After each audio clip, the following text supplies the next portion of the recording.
And now, from beyond our dimension, this is the JeffMara podcast. Here's Jeff. My guest is Dr. Courtney Brown, mathematician and social scientist who teaches in the Department of Political Science at Emory University in Atlanta, Georgia. He is also the director and founder of the Farsight Institute, a nonprofit research and educational organization dedicated to the study of the phenomena of non-local consciousness known as remote viewing. And Dr. Brown is involved in teaching people how to reliably make video recordings of ET spacecraft. Dr. Brown, it's great to have you again. Welcome back. It's great to be here, Jeff. I always enjoy coming. I always enjoy coming here. By the way, I want to add one thing to your intro, that everything I do with Farsight, with the remote viewing and something like that, I do not do at Emory. So Emory is totally separate from what we're doing, what I do here and what we're talking about. That's a great point. Now, you have many projects going on, and your latest one involves the U.S. crash retrieval program. Specifically, what is causing the crashes and who is collecting them? Well, that's a huge issue. We literally just released the first, it's a 4-part release we're doing. We released the first part of it, and that was a 2-hour release. It Wow. just came out a couple of days ago. And the interesting thing about it is when you hear David Grush talking about the crash retrieval program in front of Congress with both public and private congressional hearings, it's not really in dispute anymore because it's not just David Grush, who still has his Pentagon security clearance. He still works there. He still works as liaison between Congress and Pentagon. But there's other whistleblowers that are coming out as well. And the problem is that they're all focusing on something that's very real, that there is a crash retrieval program. UFOs crash, and then the U.S. rushes out, collects the UFO. Some of them are not like crashed and broken. Some of them are intact, but they had to force land. And then they also capture the people that were inside them. So it's a whole, and what David Grush has been talking about, they call them non-human biologics, which is the craziest thing to call people, but nonetheless. And so what we did was we did a project just on, well, why are they crashing? It's like, because if you think about it, these people are able to create a spaceship that will fly across the galaxy to get to us. So you have to assume that they're technologically pretty good. And then you're saying, well, you mean as soon as they get here, their motor breaks and they crash? It's like, what? I mean, you could go to your car dealer and get better service than that. I mean, that doesn't make sense. So we did a project on the cause and the people, the personnel in those crafts, and the cause. Why are they crashing? And we found out. We know exactly why they're crashing. And then we investigated what happened to the people, what happens to the ETs or the non-human biologics, although some of them look just like you and me. So they're not all, weird-looking non-human biologics. So the issue of the crash retrieval program is really not in dispute. There are congressional hearings on that, and they're not like one congressional hearing. They have repeated congressional hearings. And you also have pushback from the Pentagon that has been resisting this from the very beginning. And the Pentagon just recently issued a statement. We've done an analysis and we don't have any evidence of anything being extraterrestrial. So, I mean, they're pushing back as much as they possibly can. They're trying to dismiss it. And the mainstream media is actually publishing that stuff. But on the same side, you get David Grush and other whistleblowers testifying in front of Congress. And like David Grush still has his security clearance and he still works there. And he's talking openly about the issue of of half of the Pentagon trying to shut this thing up and walk away from it, and the other half saying, go ahead, testify in front of Congress, and giving him exact information. He can't say anything in front of Congress or in the press that's not pre-approved by his office in the Pentagon. So clearly the Pentagon is split. You have some people trying to hush everything up, and the other side saying, no, you're approved to talk about this. So the stuff, the congressional testimony he's been giving has been approved by one section of the Pentagon. So that's sort of so it really, it's not in dispute that these things are actually happening. The only issue is what they're not talking about is why they're crashing and who's on them. Who are these non-human biologics and what happens to them? So we did a full project on that. And you want the spoiler alert? We can get into the details after that. Well, before you go there, that's one thing that I've been wondering is why does he still have a job? I mean, you work at Emory and you're used to working in a big organization that can let teachers come and go at will. How is he still there? Well, I'm still at the university because I keep everything separate. And so I don't, the university has the right to define what it wants. Any university, I'm not saying my university, all universities, they have a right to decide what they want taught to students and what they want people to do research on. So there is something called academic freedom, but there are limits. You cannot just talk about anything you want if it's not in their approved sort of curricula that they want to have done. And there are some research areas that they just simply don't want. And I'm not talking about my university. I'm talking about all universities. So with regard I keep everything separate. So what I teach at the university is statistical modeling, nonlinear modeling. That's my forte, nonlinear modeling, which is chaos, catastrophe theory, things like that. I teach elections and voting.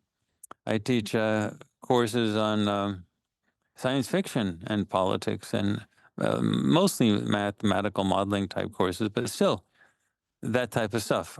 And on the stuff of doing remote viewing, I do that all at Farsight. I had a I had a conversation with a now retired president of Emory, of my university, and he said, Courtney, if I were to go around and try to fire everybody on campus who believed in the Immaculate Conception, the resurrection of Jesus, the parting of the Red Sea, and such things, I wouldn't have any faculty left. But they do that all outside of Emory. All outside of the university. They don't teach that at the university. Oh, I can assume that there are some theology courses where they talk about that subject, but generally speaking, there is a whole realm of stuff that people do in their private lives outside of the university, but at the university, if they're in the French department, they teach French. They don't teach about the Immaculate Conception or something like that. So the university picks and chooses, all universities pick and choose the types of things they want. Now, with regard to David Grush, your question is really potent because clearly he could be fired and he's not been fired. And he's very careful to get pre-approval of the things that he says. So his Pentagon office, he submits everything all of the different points that he wants to talk about, he submits them to his Pentagon office and they pre-approve it. Now there's the other side of the Pentagon that doesn't want anything and says, this is all garbage. None of it exists. But then the other side of but his side of the Pentagon, nonetheless, is saying, well, no, we're approving X, Y, Z. So that's why he still has his job. You cannot survive in any institution if 100% of the institution is opposed to you. So it's split. The reason he has his job, the reason he's still doing this is because the military is split on this issue. Is it possible that he's just out there giving misinformation and that's why he's still working there? No, because he's giving information both publicly and privately in private congressional hearings that apparently is very detailed and is telling people, at least in the hearings, the private behind closed doors hearings, where the information actually is, where the crash ships are being held, who the people are, that he's talked to. Now, mind you, he's a go-between. He's not the person that's had a lot of firsthand personal experience working with the ships. He's the one who's been talking to people who have been doing that. So he's a perfect he said, she said type of person. This is stuff that he's been told, but he's been told this by people who are working. Now, us at Farsight, we're totally different than that. We don't report any he said, she said stuff. We don't like any he said, she said stuff because of the very question that you just asked. It can all be manipulated, it can all be faked. So at Farsight, we are all data driven. Everything that we publish, and we have published more than anybody in the whole realm of the ET UFO disclosure thing. No one's published as much as what we've done. And it's all data driven. It's all raw data plus our own interpretation of our own data. So we don't have anything. Oh, sometimes I mention things that are public knowledge that people have said. For example, I've often mentioned things that Haim Bashed, who's the former head of the Israeli Space Directorate, also a decorated general and a professor now. I've reported what he has said in an interview he did in Israel. He thought he was going to get away with it. He did it in Hebrew, but again, a lot of people turned out a lot of people know Hebrew, and it was instantly translated into a zillion languages. But he said things like, and this is the former head of the Israeli Space Directorate. That's their version of NASA. He said things like the U.S. that there is actually a base on Mars that has both humans and ETs working together side by side, and we have actually gone through that at Farsight with actual data, remote viewing data, and we have used imagery that's come from Malin Space Science Systems, which we can go back to and look at again, JPL and NASA, that clearly show a base on Mars without any ambiguity. You see the base and you see the nozzle of waste liquid coming out. I mean, you see the whole thing. And we have done remote viewing studies that focused on that. And our remote viewers are the absolute best on the planet. And they do everything under totally blind conditions and all on video. So they record their stuff on video. So we have raw data. So we're not ever trying to tell people, we know what we did. We did it great. And so this is what we found. And you must believe that. We actually show the remote viewing all done live on video in really cinematically interesting way. We have our own studio. They do it on Lightboard, so it looks like they're writing on air. It's really great in terms of the way it looks. And they're looking at, and then when the audience is looking at our work, they're looking at, raw data, and they know that the viewers don't know what they're describing. They're just describing their perceptions, but the audience knows what they're describing. And it's very, very convincing when you see how they do it. Plus, we have instructional stuff for people who want to learn it. And that's up on farsightprime.com, our streaming service as well. And so we don't have anything that we're hiding. It's the whole thing. And so that's a big difference. So the problems you're having, and everybody has with the David Grush stuff, is it is he said, she said. Who do you believe? Do you believe him, or could it be disinformation? This is always the question. But with our stuff, you don't have to believe. You just look yourself and decide for yourself. And it's a big difference. But anyway, yeah, but anyway, we're still going to get to the question of what's happening. Why are these UFOs crashing? Right. I'm sorry I sidetracked you, but I'm sure there are a lot of ufologists out there that say that we are shooting down the craft. And that makes me think kind of like what you said earlier, and that is, if they have the technology to get here, how are our armed forces able to shoot them down if they're so Well, technologically superior to us? see, that's an issue. There aren't a lot of ufologists out there that are making that claim. They're all really focusing on, does the crash retrieval program exist? And And the next question they're asking is, does that mean we're not alone in the universe? Which is the stupidest question on the planet Earth. I mean, so obviously we're not alone in the universe. The issue is what's causing the crashes. So you actually answered the question. The spoiler alert is yes, we are causing the crashes, but it's a complicated question.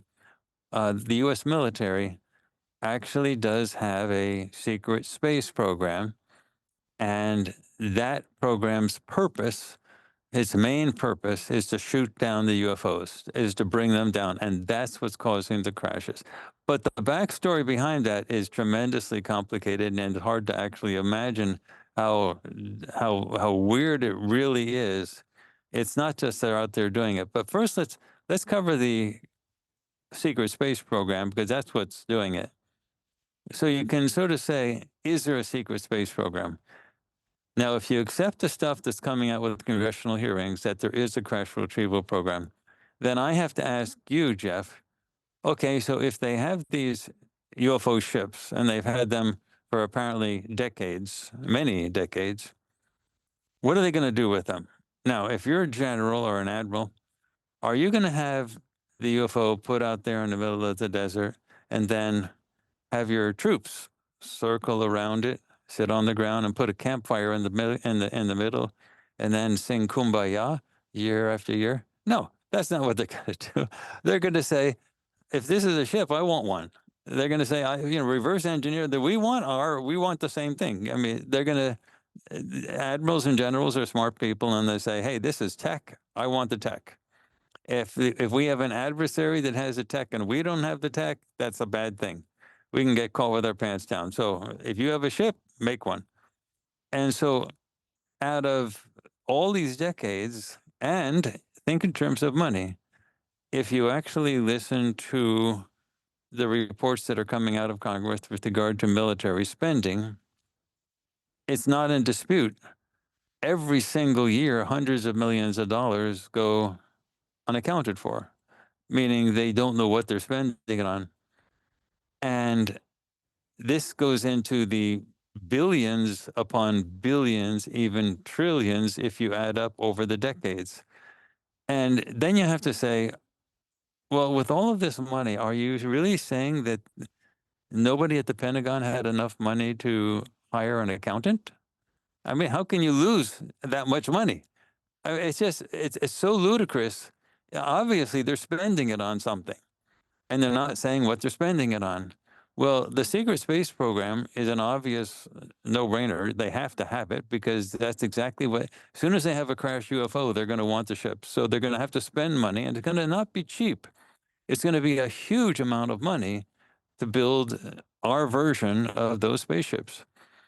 And now, the next question that you should be asking, well, I'm not saying you're not asking, you're asking all the right questions, but I'm saying when I say you, I mean euphemistically, the world should be asking is, well, if they have a secret space program and if they are doing this, um, and if Hayim Mashed is correct when he said point blank, the former head of the Israeli space directorate for 30 years, that the US and some other governments have written, signed agreements between extraterrestrials and themselves to get help with the tech. Because it's one thing to have a UFO that crash, but you have to be able to understand it. You can't just open it up. This stuff is really super complicated. You have to have help. So they have written signed agreements with the ETs, some ETs, to help them with the tech transfer. I'm not disputing that. What I'd like to know is what are we giving in return for the help with the tech? According to the written, according to Hayim Mashed, and other people, Philip Corso and things like that. But nonetheless, let's talk about Hayim Mashed. They're given written permission to operate here on Earth to do experiments.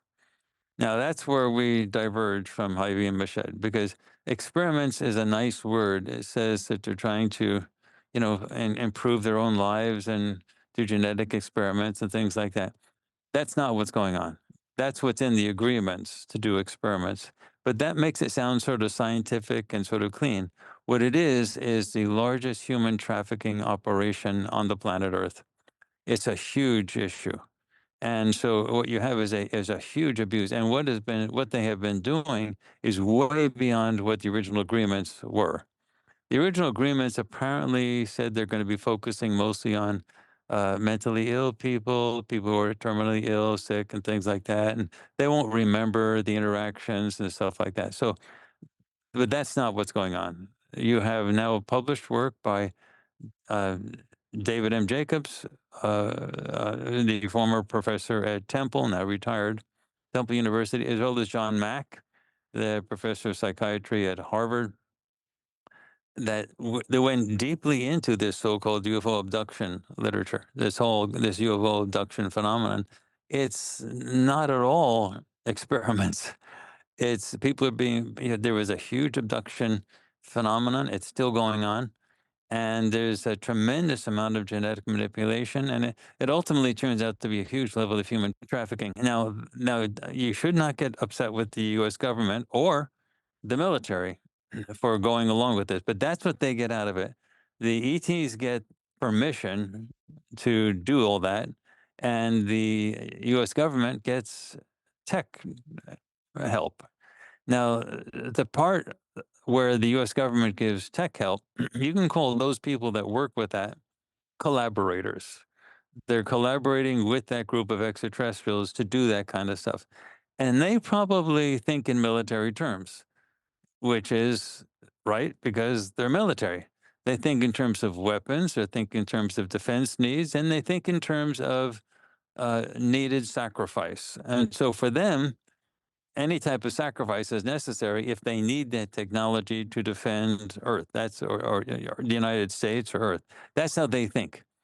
The other half of the military realizes the abuse that's going on and it realizes that's not okay and is fundamentally opposed to it, which is why Farsight still exists. So you can say, why does David Grush still exist? Well, you can also ask, why does Farsight still exist? Because they can close down people in a heartbeat, and institutions they can close in a heartbeat. So the issue is that there's basically two groups of ETs. There are many species, many subgroups, everything. But you can think of it in the most basic terms in terms of good ETs and bad ETs. Well, the ones that offered tech transfer so they can get written permission to operate here on Earth, we call them the bad ETs. And they run this planet as a prison. It's literally a prison. It's not like a metaphor or a bad word, just a slow. It's literally a prison. It's a psychological prison, but it's still a prison. People can't escape. And you're talking about billions of people in this prison. The good ETs want to break it all down, and the good ETs are fighting for what we call catastrophic disclosure, or sudden disclosure where all the truth comes out. They just want everything to come out. The thing is that the good ETs within this solar system, and again, this is not he said, she said stuff. We have over 100 major projects detailing all of this stuff, all done under totally blind conditions. You can see the raw data yourself, collected by the best remote viewers that exist under really clean, scientifically defendable conditions. The good ETs have what I would call a fanatical adherence to the concept of free will, meaning they really believe in free will. And you can sort of say, well, why don't they just insist on, like in knocking the bad ETs out? In this solar system, the good ETs are actually militarily dominant. They have more resources in this solar system, military resources, than the bad ETs. On Earth, the bad ETs are dominant, meaning the whole planet is run by the bad ETs. We have been doing a huge amount of video photography and showing people how to do it, to take pictures of videos of the UFOs. And we can show some of those in the podcast today. But the issue is those UFOs that we're taking videos of are of the bad ETs. Those are not the ones that are being shot down. The ones that are being shot down are the crypt ships, are the good ETs. Now you can sort of say, well, why don't the good ETs, if they're militarily dominant in the solar system, why don't they just invade? A couple reasons. First of all, there are signed written agreements between the U.S. government and some other governments allowing the bad ETs to be here. That's a free will decision. Now, the good ETs are saying if you have disclosure, then that can change. So all they're doing is trying to say, we need full disclosure. And then if you guys still want to be aligned with the bad ETs, it's your choice. And then the good ETs will literally just go away. But the bad ETs know that if there's full disclosure, there's going to be a revolution. That if the people actually find out what's really going on, there will be an uproar. And then the good ETs have the permission then, because of their adherence to free will, to intervene. Now, there's a couple things. Intervening is not easy. If you just have the good ETs invade and try to kick out the bad ETs, what would happen? Let us say that we think that Russia is being run as say, an authoritarian system. We don't think they should do that. We should free the Russian people. If we sent bombers and troops and things like that into Russia, what would happen? The Russian people would rise up and say, "No, stop that!" And they would demand that their government defends them. What if we did the same to China? No, they don't have free internet. They don't have everything the way we have it. They need us to invade and free them. And so let's say we tried to invade China. What would happen? The Chinese people would be saying, "No, this is terrible. Defend us." So if the good ETs tried to invade the planet and kick out the bad ETs, the first thing that would happen is the people, the humans, would look up and say, "Help, help us," and they would demand. They would so the good ETs, if they came in to try to free us from the bad ETs, they'd end up fighting humanity as well as the bad ETs. It's a no-win situation. So the only thing that can happen is the humanity has to be transformed into somebody that wants them and then of free will asks them. So what the good ETs have been doing for a very long time is slowly changing the planet in terms of the masses. The bad ETs have the political power structure, the politicians in their pocket. Some military, not all, but some military leadership, as well as the political leadership, a lot of commercial leadership. They're controlled. They're highly compromised. But the good ETs have won over the hearts and minds of the masses, and they've done that very often by manipulating the dreams of people that work in, for example, Hollywood, and they come up with movies. So what happens is somebody will go asleep, a script writer will go to sleep and and wake up in the morning and say, "Ah, I've got this great idea for a new episode on Star Trek or Star Wars or a new movie or something like that." Now, the good ETs are fanatical adherents to the concept of free will, so they will not force that script writer to do anything, but they give the script writer the idea, and then she or he wakes up, and then it's their free choice of what they want to do with it. But that's where you get the Matrix movies coming out, Star Wars, Star Trek. A lot of the stuff, Halo, a lot of the stuff that you're seeing coming out has direct good ET intervention in terms of dropping these idea drops into people's minds when they're sleeping. And it has worked. And now a whole human society on the whole planet is familiar with the idea of life in the galaxy, interstellar space travel, the idea of there being factions, the idea of there being wars in the galaxy. All this stuff is now sort of commonly accepted knowledge through the media, the Hollywood type of media, and also books, science fiction books, and things like that. That's all sort of there. And the bad ETs definitely did not want any of that, but it's there. So the society is ready to accept disclosure, full disclosure, even catastrophic, rapid disclosure, if and when it happens. But it has to happen. I feel like generally society is ready. And I also feel that like disclosure is up to them. And if they would just have an ET ship fly over the Super Bowl or land in Walmart parking lot where we can all see it, that would create some sort of mass change. Well, that's exactly the point. They can't, the goody teas can't do that because if they do that, they get shot down. So that is exactly the point. Their whole project that we did on that topic, on the crash retrieval program, what happens is they get lured into certain situations. The tricks are done to get them into various sort of situations, and then the U.S. secret space program shoots at them. Now, the the U.S. secret space program is being used in a manipulative way by the bad ETs. You see, the bad ETs cannot shoot down the good ETs because there's a Cold War going on now between the good ETs and the bad ETs. But that would change into a hot war if the bad ETs actually shot down the ships of the good ETs. However, the good ETs are here to help humanity.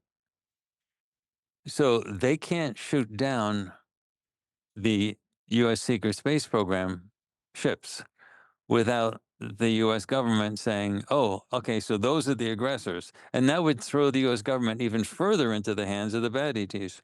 So the bad ETs know that. So that's why they've been doing this tech transfer. That's why they've been helping to build up the secret space program. That's why it is the way it is, because the bad ETs have a long record of using other groups to fight their battles for them, other groups to do everything. They use proxy forces for everything. And what happens is they then give the weaponry and the knowledge to the humans. The humans then do the shooting, and the good ETs can't defend themselves. So they actually talk about heroes. Heroically, they actually let themselves be shot down and captured, knowing full well what's going to happen to them when they're captured. And that we haven't gone into yet, but it's out on our project, and I'm sure you're going to ask me about that. And by the way, for those people who are saying, like, where does this information come from? Everything is available on farsightprime.com. It's our streaming service. All of these projects are available. You can see all of the raw data yourself. There's no ambiguity about what actually is happening. So what we're dealing with is a situation in which the U.S. government, the military, is being trained as a lapdog mercenary force that works for the bad ETs, and that the good ETs can't shoot them down because that would make the whole situation worse. So the only thing that will fix this is letting people be told the truth. And it's a complicated story. It's not a simple story. So people often just say, well, just tell people that people come up with sort of like simple solutions to it. But Jeff, it's not at all simple. It's complicated. And the level of complexity is really hard for people to wrap their heads around. So you have the bad ETs giving tech to the humans building the secret space program ships. That has to be explained to people. Then the humans are then shooting down the UFOs. That has to be explained to people. And then they're capturing the UFO personnel once they crash. And then the question is, what are they doing to those UFO personnel? We now know exactly what they're doing to them, and those people are ultimately being tortured. It's an absolute horror. You wouldn't wish what happens to them to your worst enemy, but it's not the humans who are doing it. The humans take the personnel, put them in a safe house, and then hand them over to the bad ETs, and then it's out of the hands of the of the humans. So the human personnel probably don't even know everything that's happening to them, but the bad ETs, do whatever they want to them, and it's not at all good. So what you have is a situation in which the human population is being controlled by keeping information from many types of people. It's not just they're keeping information from the masses, but they're also keeping information from other parts of the military and so on, and from the government. It's all everything's compartmentalized. Secrecy is not done by saying this is a group, they know their stuff, and everybody else is being kept in secret. It's not that. Secrecy works by compartmentalization. You have different groups, different elements doing things, and they keep secrets from everything, even within the Pentagon. You don't have a situation where the US military all knows what everybody's doing. Everybody's compartmentalized within the Pentagon. You can have stuff going on in a couple offices, the couple generals and a couple colonels in there working on things, and 99 and 9/10% of the rest of the Pentagon doesn't even know anything about what's going on there. It's like totally no information at all. Is compartmentalization is how you keep secrecy. If you have everybody in the whole Pentagon knowing everything, they can't keep any secrets. Secrets wouldn't there'd be too many leaks. Forget about WikiLeaks and Julian Assange. You'd have leaks all over the place. So you get compartmentalization to keep the secrecy. And that is really a very difficult challenge because then you're always going to have one side of the Pentagon saying one thing, the other side saying the other. So that's why you have David Grush from one side of the Pentagon giving the testimony. And then you have from the other side of the Pentagon saying that there's no evidence of anything like that. So you you have this all compartmentalization type of stuff. And then of course you get the confusion. And then the media has to choose what they're going to report, and so they report all types of stuff, and then the public just becomes totally confused and basically walks away. And that's exactly what the bad ETs want. They want everybody just to get confused and to walk away. So that's why we're trying to trigger rapid disclosure, something where everything comes out all at once, causes a big storm, and you can't walk away from it. That's the only thing that's going to save the day. There are people out in the UFO world that say all ETs are good. Yes, Do you they've think heard that. is that a good idea or a bad No, idea? it's totally garbage, and it's a very bad idea, and it's totally not data driven. So when people say all ETs are good, they're basically believing that. They're wanting to believe that, and they want to then believe that um, the real problems is the military industrial complex.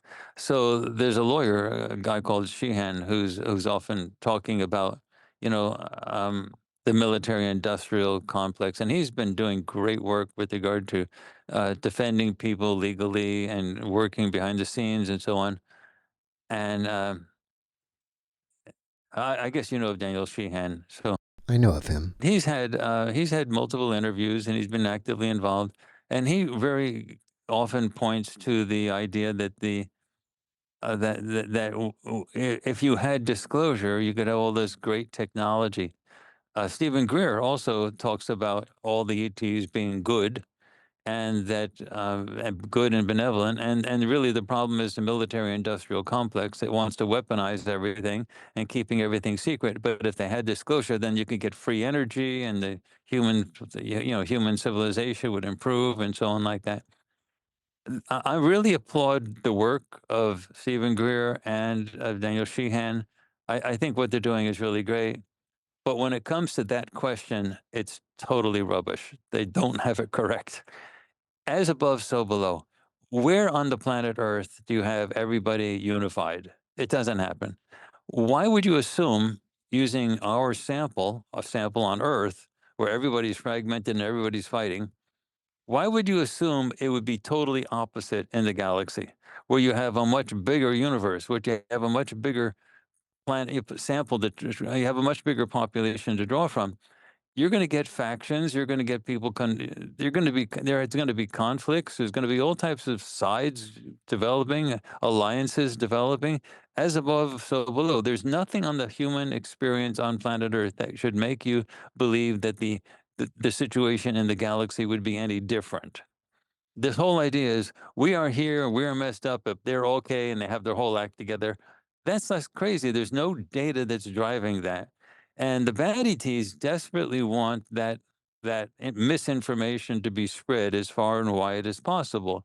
so that the ETs are all good. So you also get that information coming out from the channeling community, where the channeling community often says that that we're waiting for you, our brothers and sisters, to join the galactic community. We're going to embrace you with warm arms, and we're waiting for you to wake up and have disclosure. And that, and there's that thing. We're going to have that open contact, and they keep kicking the can down the road. It'll be next year, oh, the next 5 years, oh, the next 10 years.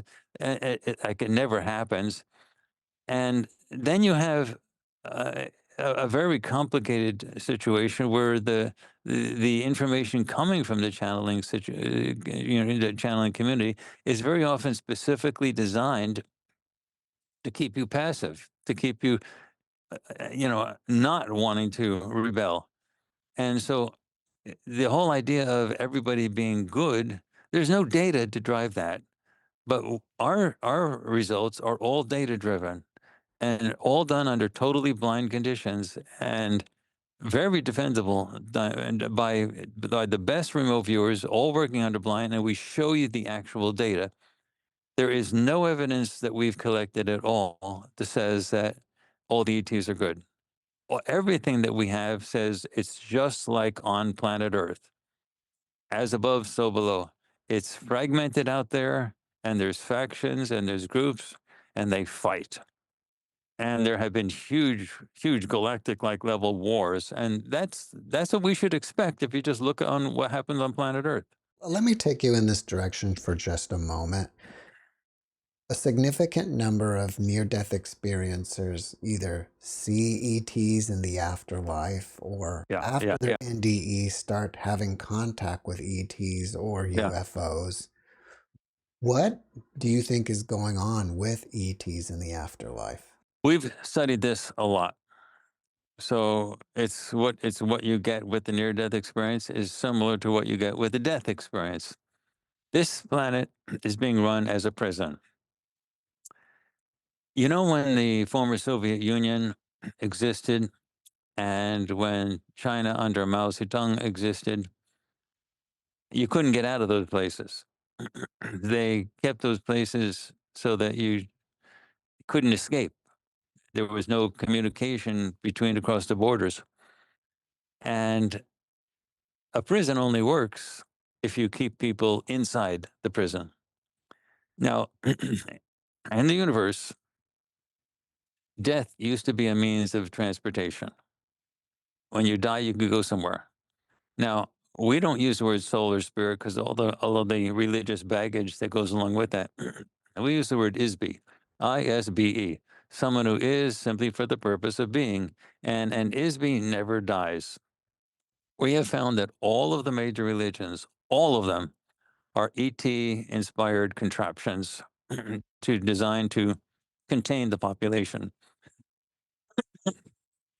For example, the whole idea that you have to get down on your knees and beg in order to be given eternal life. And if you don't get down on your knees and beg, you're going to be banished for eternity in hell. Now, if you think about it, that's a great contradiction. Oh, eternity in hell, that's the eternal life anyway. So what are you talking about? How can you grant me eternal life if I'm going to get it anyway, but in hell? The whole thing is just a contraption. There is no way to kill an Isby. A person cannot die. You can't be granted eternal life because it can't be taken away. There is no way to kill somebody. However, you can capture an Isby, you can lie to an Isby, you can enslave an Isby, you can trick an Isby, you can do all types of bad things to an Isby, but you can't kill an Isby. So, what we have found out is that when it used to be that people could die and then go somewhere else. That was a big problem for these totalitarian, authoritarian galactic civilizations. There are good civilizations as well that don't do this, but that was a big problem because then people could all leave and they could go to the better places. So keeping people the in the systems was a big issue. So they developed tech.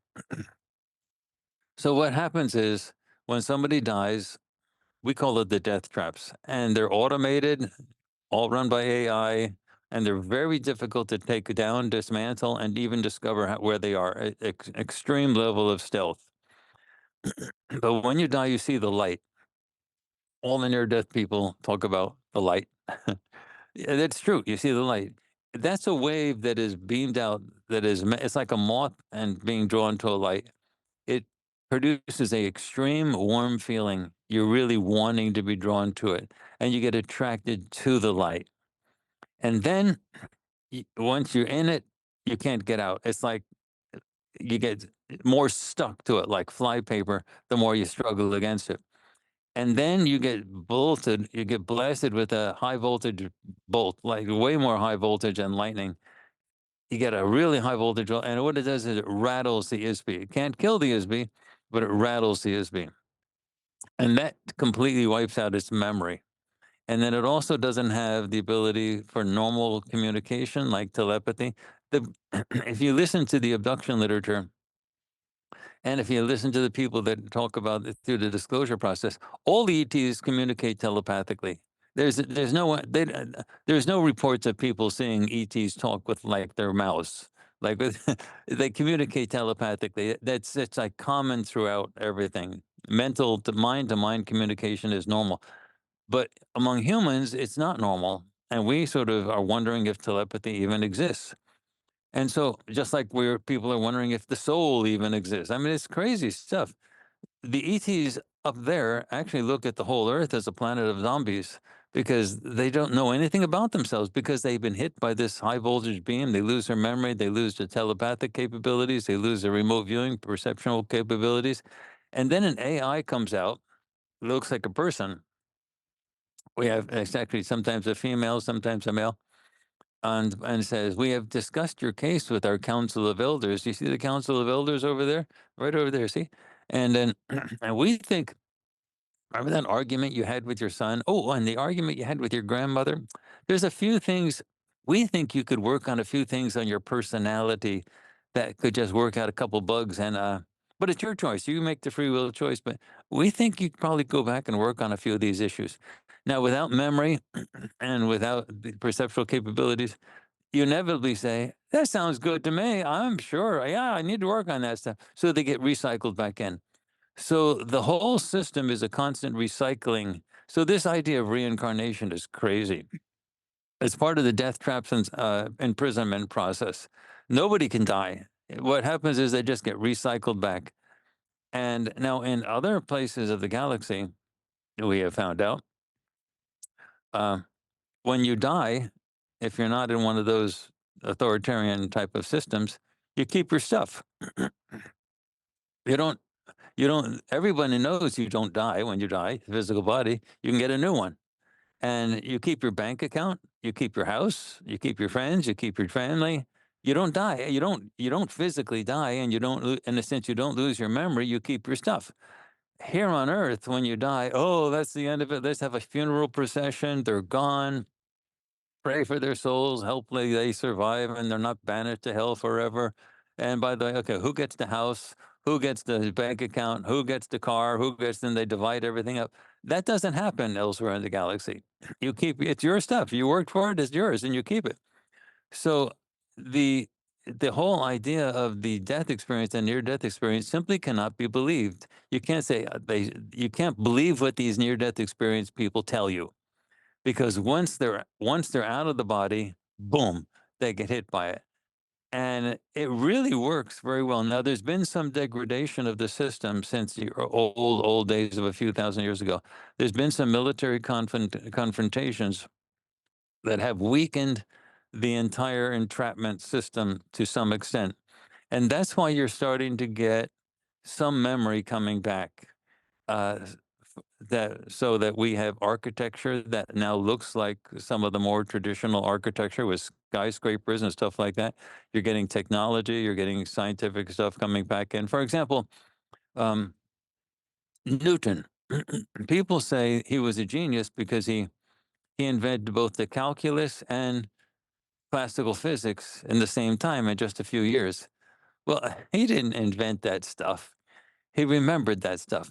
It's impossible to have created, he and Leibniz did the calculus, but it's impossible for Newton to have figured out all of calculus and all of classical physics in just a few years. No, but you need thousands of years to figure that out from scratch. What Newton did, he went deep inside, and he thought he was inventing it. He thought he was figuring it out. But what he was really doing is remembering it. He was saying, "No, this doesn't work." He knew which way to go. He knew which directions to go, and he pieced it all together. And a few years later, you had all of physics, all of classical physics, and all of the calculus. But it wasn't that he thought it up out of whole cloth. He remembered that stuff. So we're starting to get some of that memory stuff come back because there's been some breakdown in the death trap system, but it still works and it's still there. And if we have catastrophic disclosure, then the full information about that will come out. And then some of the most brilliant minds on the whole galaxy, which are happen to be on Earth, will be able to work on that problem. And they'll be able to dedicate the issue to both. They both have to develop technology to to know where the death traps are, like physically, how do you get to them, and then how to dismantle them. So that's something that apparently is not easy to do, even for the ETs. So you're going to really need a full major project for doing that. Do you think that after you cross over, if you go to the black void, that's a way of escaping the death trap? I don't have a I do know that the good ETs have many resources for snatching people and getting them, but they have to be people that are knowing the whole situation. If they just showed up to somebody who died and says, "Oh, by the way, follow us," they'll think they're being kidnapped, and they'll say, "Oh, the light is much better feeling." They'll go towards the light. So it has to the person has to be knowing that, and apparently the ETs, the good ETs, have more capacity than they're currently using to do those types of rescues. But the person has to be knowing about it and wanting it. There is no such thing as the black void, like you go into the dark. It's just there's the light and there's everything else. You just don't go to the light. That's the key. That's step number one. But it's really hard. It's difficult. There's a lot of challenges, and sometimes you need help to. But you have to know you need the help, and then you have to. And some of the death trap experience shows up as a being. Like there's one very common thing is this AI lady. It's literally an AI, artificial intelligence lady. She shows up with the light, and she's a soul scooper, you might call her. They scoops up everything. She has a friendly face, and she helps to draw people in. So you have to sort of be aware of that whole baggage, that whole type of thing, and then immediately upon death, not do that. But it's complicated, and we really need the best scientists on the planet Earth to do a full investigation of that, and then to basically learn how to dismantle those death trap things. The entire AI system, everything has to be turned down, and it is not hard. I mean, it's not easy. It's not easy. The galaxy, the authoritarian elements of the galaxy had millions of years to work out this tech, and it doesn't work if it's discovered. So keeping it sort of in stealth mode so it can't be discovered easily is a very high priority for the development of this stuff. So even among the good ETs, it's very difficult to do that. It's very difficult to dismantle this machinery. It can be done, but it's very hard. It takes a tremendous amount of resources. So that's one of the things that the human scientists should be working on. And once we get catastrophic disclosure, they will start, and we will probably become the best experts in it. I'll give you an idea of what kind of potential you have. This is operated as a prison. Once you get in it, you don't get out. It's literally a prison. A prison is a prison is a prison, and that's one of the most fundamental realizations that we've gotten out of the entire Farsight 100 plus projects that we've done. And we have data to back it up. This is a data driven enterprise. So it's not he said, she said. So one of the things that we have really focused on is that the escaping from the prison is is not just the only side of the issue. The other side of the issue is, why are people sent here in the first place? Now, if you have a galactic society or any planetary society that's been around for a million years, they've got everything worked out. They've invented everything that can be invented. Everything's got a cash cow, everything's good. But when you get creative people in a society like that, they cause trouble. For example, Socrates, back in the ancient Greek days, they killed him. They forced him to drink hemlock tea. Why? Because he was down at the marketplace asking people questions that forced him to think. That was his crime. He was just talking to people and asking them questions, and they killed him. So if you get a lot of geniuses, creatives, artists, scientists that want to do new things in a society that's already got everything worked out, it irritates people. And they eventually say, get rid of this guy. And I mean guy generically, men and women. So what these advanced civilizations often do is say, just get them out of here. We don't want to see them anymore. And they throw them in here in the prison. Now, if you just kill them physically, they bounce right back because nobody ever dies. You throw them into a prison, they're gone for a long time. And then in addition, well, that the result has been that we have the highest concentration of geniuses and creatives on this planet than anywhere in the galaxy. You have a huge concentration of really great people here. The other side of it, though, is when you get perverts, when you get murderers, you get bad people.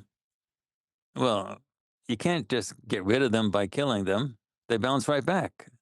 Uh, so you get rid of them by throwing them into a prison. And so the Earth prison is a perfect situation. That's why you have so many perverts and so many bad people here on Earth. You get school shooters, you get predators, you get all types of bad people here, but you also get extremely high proportions of artists and creatives and geniuses here at the same time. You get this extreme mix of things. And then, even in some other galaxies that are nearby, intergalactic transportation is not as easy as transportation within a galaxy, but it can still be done. So if you're in another galaxy and you've got some really weird people that you want to get out, and you just want them out, well, there's a prison in the Milky Way galaxy that's working really great. So A, it's going to keep them there, and B, if they do escape, they're in another galaxy. It'll be a hard time for them to get back to us. So this has actually become a dumping ground for, you know, perverts and bad people in other galaxies as well, because it keeps them away. And if they ever escape, they're here, they're not there, and so it's a problem. But that's why you have this extreme mix on Earth. There, and I can cover one thing for sure. When you talk about heaven and hell, there's no heaven. There's just existence. Everybody, it just is out there. But there's definitely a hell. If you want to know where hell is, this is it. There is no better definition of hell than planet Earth. Life isn't supposed to be the way it is on Earth. People are supposed to, you don't have freedom to leave. You have all types of crazy people here. The ETs actually look at Earth as a planet of zombies, and it's scary to come here for them. When the ETs come in, they can be shot down by the U.S. secret space program. They can run into problems, and if they get caught here, they get caught by a bunch of zombies that don't have memory, they don't have telepathic capabilities, they don't have. It's like scary to get caught here. So that's what the good ETs, when they come here, they're really trying to help break down the society, but it's a risk to them. It's not risk free for them to try to help this place. Who is Lacerda, and why did you do a project on that topic? That was a very interesting thing. Back, I think it was 1999. I hope I have the date right. There was somebody in, apparently, I think it was Sweden, who a reptilian lady, a reptilian is a group of extraterrestrials. Now, they're not all the same. The reptilians are the top of the food chain of the bad ETs. They're the ones that have the written agreements with the U.S. government and so on. But the they're not they're not all identical. there are different groups of reptilians, but the vast majority of reptilians that operate here on Earth and have working relationships with the U.S. government and helping with the secret space program, they're the bad ETs. They're not the only ones. A lot of the other ones look like us and things like that, but they're the bad ETs. Lacerda is from a group of reptilians that sort of work cooperatively with the bad ETs, but they're also sort of separate. She was interested in actually being I might call it a human social scientist, a scientist that's interested in humans, like an anthropologist, sort of. She wanted to conduct an experiment where she gave some information out to a human and then let it be spread throughout the internet to see what would happen to it. And so she met I think it was a Swede, and that person sort of was the initial contact. And then that person brought in somebody who was going to actually take notes. And so there were two people involved, but the one person is the note taker, the guy who did the actual. So the first person was sort of the introducer, but the main person was, I think his name was Ole, and he was the one who actually had the meeting. Now the reptilians have a mental capability that you would call like shapeshifting, but they don't physically morph their physical body. Their body is what it is, but they can mentally manipulate people such that they appear to look human. They appear to look different, but it's total mental manipulation. Their body is still a reptilian, but it looks like a brunette lady that's it's just standing in front of you, but that's not what she really looks like. She didn't do that with this guy. She let the guy see her in her real self. And it took a while for the guy to get used to it, but he had a long meeting, had two extensive meetings with her. And he took a whole bunch of notes. And she went through the notes and identified the things that she was willing to let him write and the things that she didn't want, he took out. And then he published those notes, and they were published for free on the internet and distributed, translated into a bunch of languages, and we call them the Lacerta files. She called herself in that meeting Lacerta. And it was an interesting read. Um, but the only thing is that when I read the files, what struck me is a lot of the files, a lot of the content in the files, basically almost the entire thing, matched our projects. And our projects were done under scientifically defendable, totally blind conditions, with the remote viewers not communicating with one another while they're gathering the data, all corroborating reports. So our data paint a very different story of the UFO ET situation in the galaxy and on Earth than you get from the sort of the standard ufologist line. But it matched her stuff. So I said, I wonder if it happened. Let's actually see. So we designed a project. Actually, I designed a project to the actual meetings so we could actually see her meeting this guy with the introducer guy in the background. And we had four of our best remote viewers do it. And each one came back exactly the same, all working independently. They all got two people interviewing. They had a tall reptilian lady, and it was a lady, and she was reptilian, and they had this human guy, and they were having this conversation, and they were coming up with all. And we actually went through the pages in the book and sort of said, what is she talking about at this point, at that point, at this point? And they did it under totally blind conditions. So we would say they had a script they were working from. The remote viewers that were supposed to move to moment 2, and then they were supposed to move to moment 3. Now, they weren't told what the moments were, and they weren't told anything about the target at all, just that there was a target, and then in a movement exercise in the middle of their session, they would move to moment 2, or moment 3, or moment 4. And they didn't know that those moments were page numbers in the files. in the document.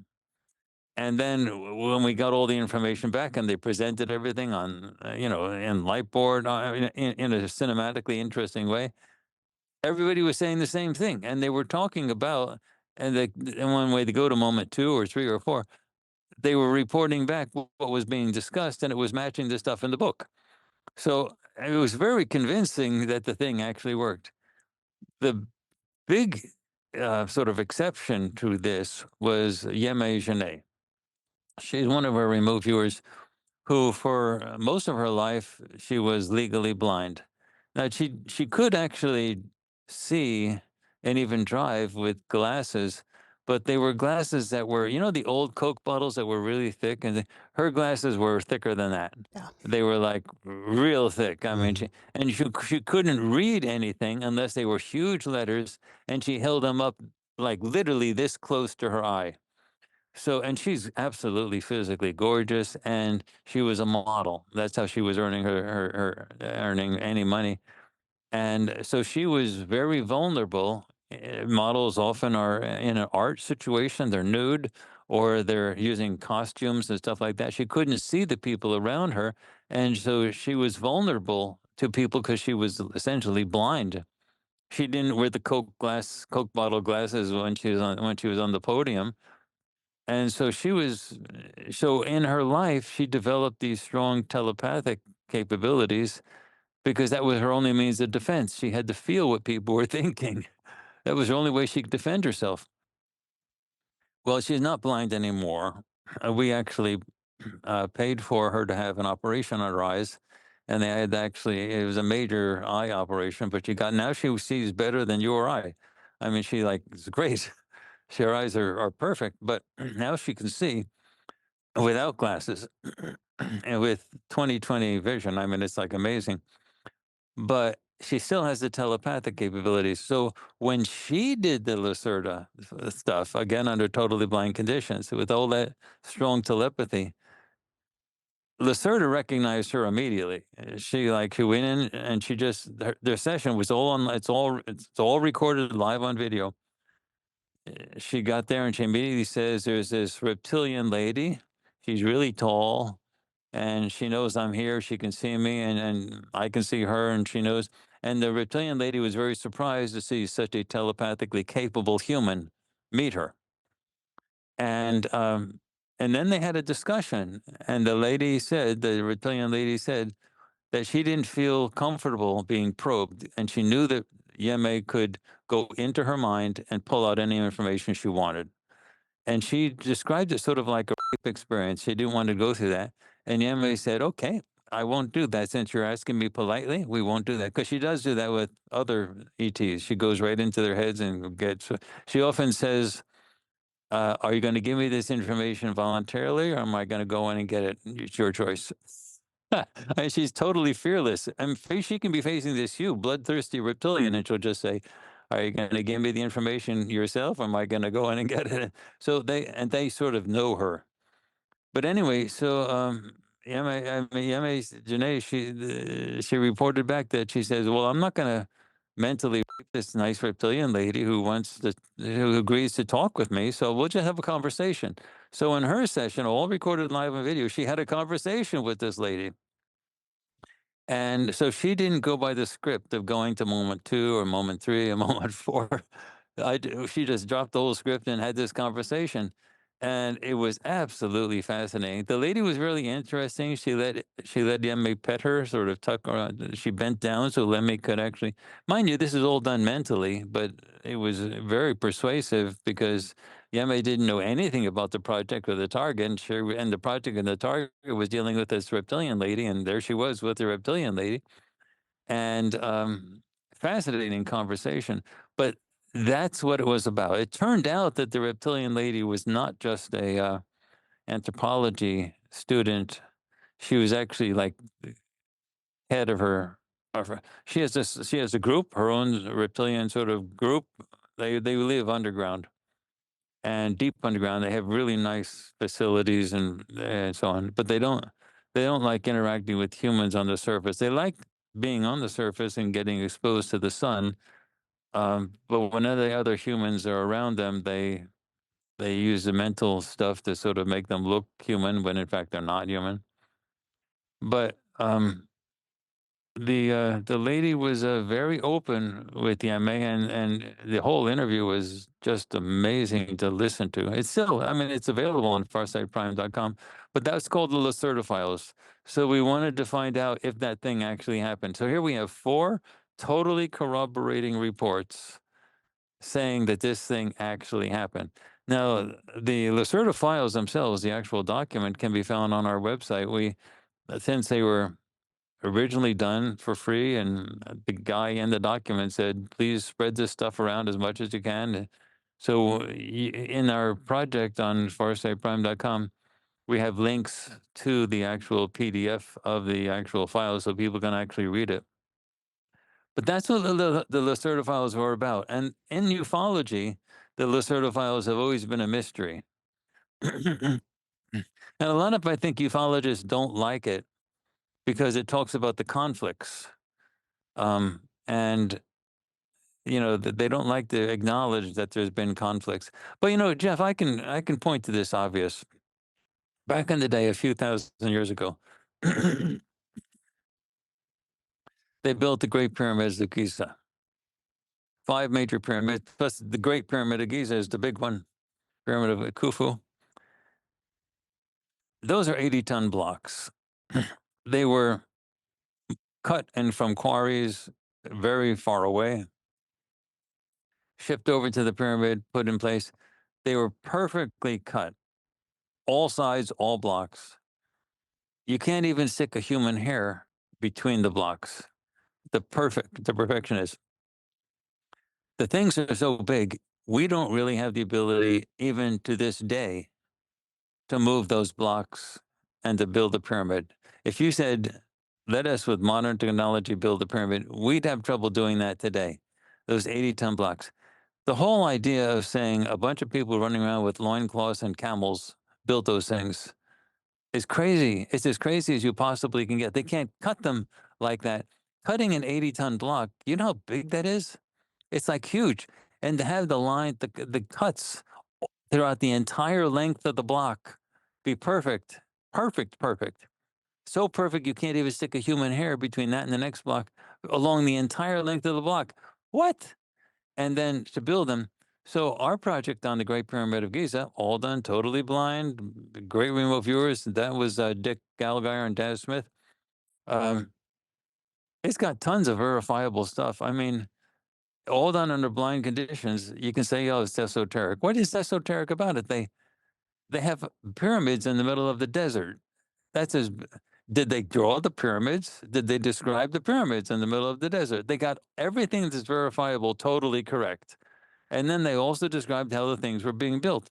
The mainstream idea that they were built by a bunch of people running around with loincloths and camels is crazy. There was obviously ET tech that was being used to build the pyramids of Giza.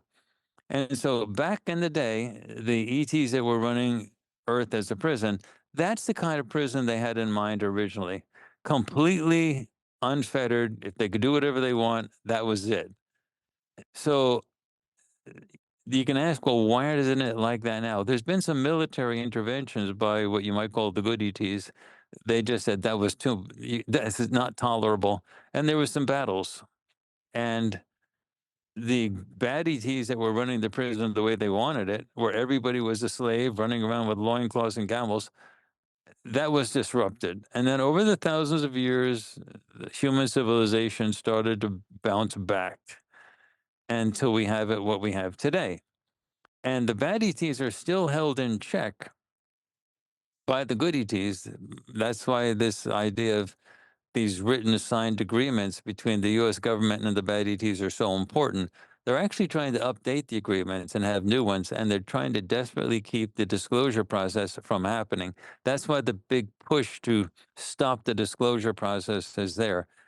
If you had the disclosure process and everything just comes out and it's written in the agreements that they have that it must stay secret, because this prison is a psychological prison. If it all came out, the whole everything would come out, there'd be an uproar. And so and then the prison walls would break down. This is not a prison with bars like a human prison. This is a psychological prison. So in order to keep it, they have to keep it secret, and that is in the written agreements.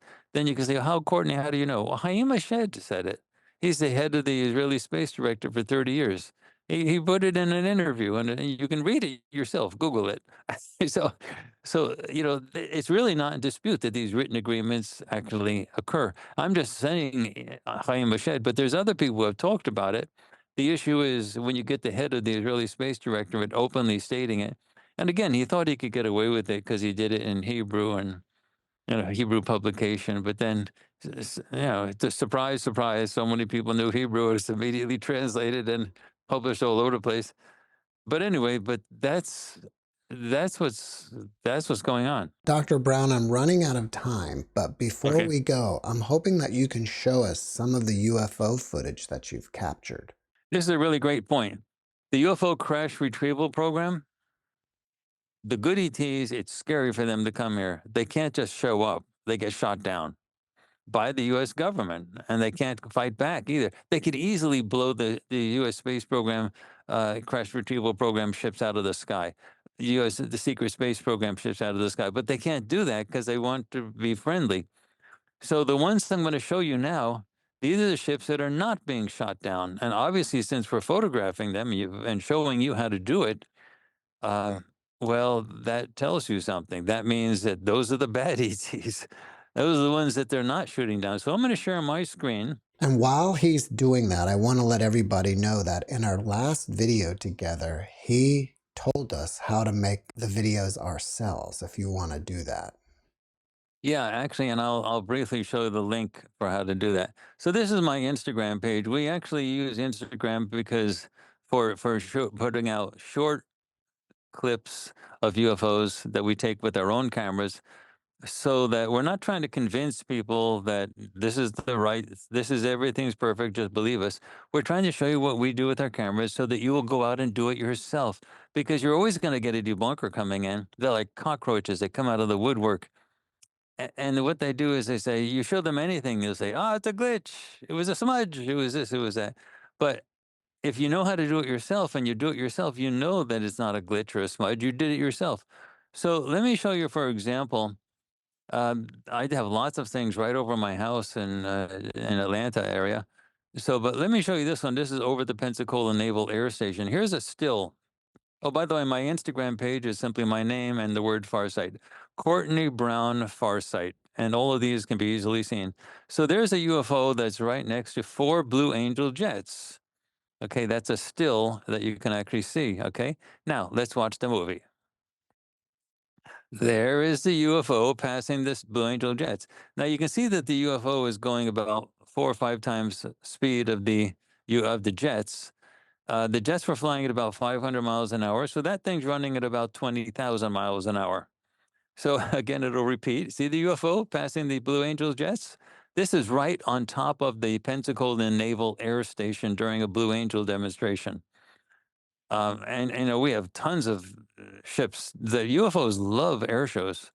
They show up in like large numbers for air shows. I don't know why, but they love air shows. Okay. So, and here's another one. This one is interesting because it's right over my house. Now you see that cigar-shaped UFO? That's actually operated by reptilians. Now, see, it's passing a jet. Now you see it did multiple passes over my house, so I have multiple shots of it. You'll see a few more here. Now, again, this is not one of the good ETs. This is not one of the ships that's being shot down. The way to actually do this is we have to shoot at 120 frames per second because the ships are traveling at 20,000 miles an hour. That's 32,000 kilometers an hour. And even if you had the Titanic fly over your house at 20,000 miles an hour, you're not going to see it. It's just too fast. So we have to shoot at 120 frames a second. And we also have to shoot it in infrared. And we use, typically we use 830 nanometers. So we have specialized cameras. Actually, we use the Panasonic Lumix GH6s and we have them sent out to be converted so that we can use them as infrared cameras. And we have to shoot it wide because they travel so fast you can't use a zoom lens on the camera. So you have to shoot it at wide angle. And so you have to shoot it at 4K to be able to um, uh, see it. Um, and and you have to see it in post is basically what you're doing. Here's another one that's sort of interesting. See this one? This is over the Pensacola Naval Air Station. It shot right overhead. Now, of course, when I'm shooting this stuff, I can't see anything. I mean, absolutely nothing. But see, it's going to come in from the top again, and there it is coming in from the top, and then it goes down, and then it flies right over the Pensacola Naval Air Station. So that's it. Now, if you want to actually, um, if you want to actually see our this is our website farsight.org. We have our streaming service farsightprime.com, and that's where people see the full projects of everything. But if you go to farsight.org and if you go to the top of the news top of the menu and go down, what is it? One, two, three, four, five. Five links down, recording UAPs/UFOs. And then you get to a page that describes the exact process for doing that.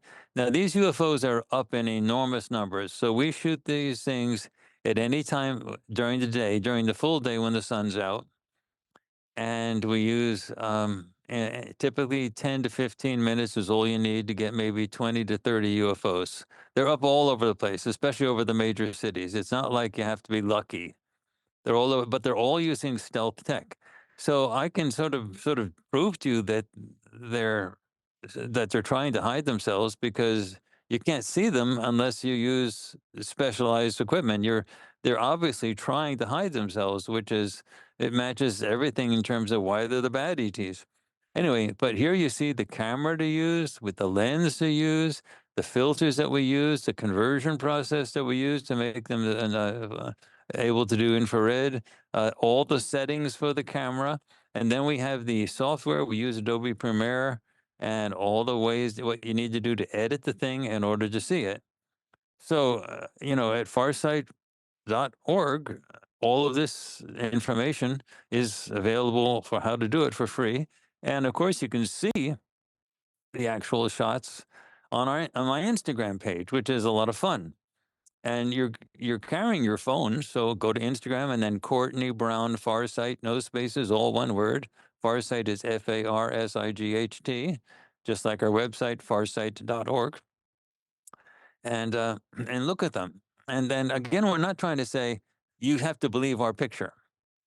What we're saying is this is what we do. We do it on demand anytime we want. We've shot them in Kenya, in Africa. We shot them over Washington, D.C. It's like Times Square. There's so many UFOs over Washington, D.C. I do them over Atlanta. They're all over the place, over the Pensacola Naval Air Station. That's always a lot of fun. Any of the major cities, I've shot them over Albuquerque, New Mexico. And you only need 10, 15 minutes. The reason that's important is when you're shooting at 120 frames a second, in order to actually see them, you actually have to slow the footage down. So 15 minutes of footage actually turns out to be a few hours of footage once you slow it down. And you have to scroll through it really slowly in order to see the things. Then you see them, and then then you then you work with it from there. So if you shot for like 2 or 3 hours, you're going to end up with 2 or 3 weeks of footage. You won't be able to go through it. So, because you have to take it at 120 frames a second, the reason you shoot 120 frames a second is you want to slow it down to just a few frames a second so you can see these things. And when you do that, 120 frames where you're looking at, 5 or 6 frames per second, that's a long video you're taking that. And anyway, so that's why we shoot typically 10 or 15 minutes. That's usually enough to get 20 or 30 UFOs over major cities. That's amazing. Yeah, it is. Courtney, before we finish up, can you leave us with one last positive message? Yes, this is the positive thing. You have a huge number of resources of the good ETs in the solar system right now. unbelievable amount of resources and capability has been brought into the solar system. They're not here wasting their time. They're actually expecting this to work.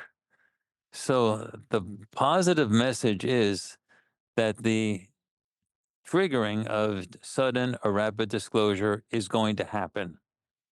And when it does happen, no one knows the ultimate result of it, but you can be absolutely guaranteed that no effort is being spared to make this thing work, to make it so that the entire planet gets broken out. This is the best chance that anyone has ever had in the whole galaxy for freeing so many people all at once. And the level of resources that have been put into this is absolutely mind boggling. And these are intelligent people that are doing this. They wouldn't be doing that, and they wouldn't be risking their own lives with being shot down by the American secret space program and handed over to the bad ETs. They wouldn't be doing that unless there was a real chance of this thing working. This is the most optimistic moment in the history of humankind right now, right now, right now. And now it hasn't happened yet, but it's clearly moving in that direction. So this is not time to be depressed. This is time to be saying the cavalry's coming, but they have to do it right. You can't just say, why don't they just do it and kick out the bad ETs? It can't be done that way. It's got to be done smart. You've got to trigger catastrophic disclosure so that all the information comes out all at once, and then humanity will say, what? And then when that happens, then the good ETs can come in and clean up the mess, because humanity will be then saying, we know now what we want. We want to deal with those guys, not those guys. And then you have a free will choice of all of humanity saying, we want to align ourselves with those guys, the good guys who are trying to help us. Then resources of unbelievable strength and so much beyond anything that the bad ETs have are fully at the disposal of all of humanity. But trust me, the good ETs are doing everything possible to make this work, and they have spared nothing, including risking their own ships and their own lives to make this work. This is not a small deal, and now is crunch time. Dr. Brown, thank you for your message, and thank you for being my guest. Thanks, Jeff, for inviting me. I always enjoy coming on your show. It was a blast having you. Thanks for watching the JeffMara podcast. I really appreciate you. Another way to show support is through YouTube memberships. And if you do, there are loyalty badges and other perks depending on your level of membership. All you need to do is click the join button underneath the video to find out more. Thank you for your support.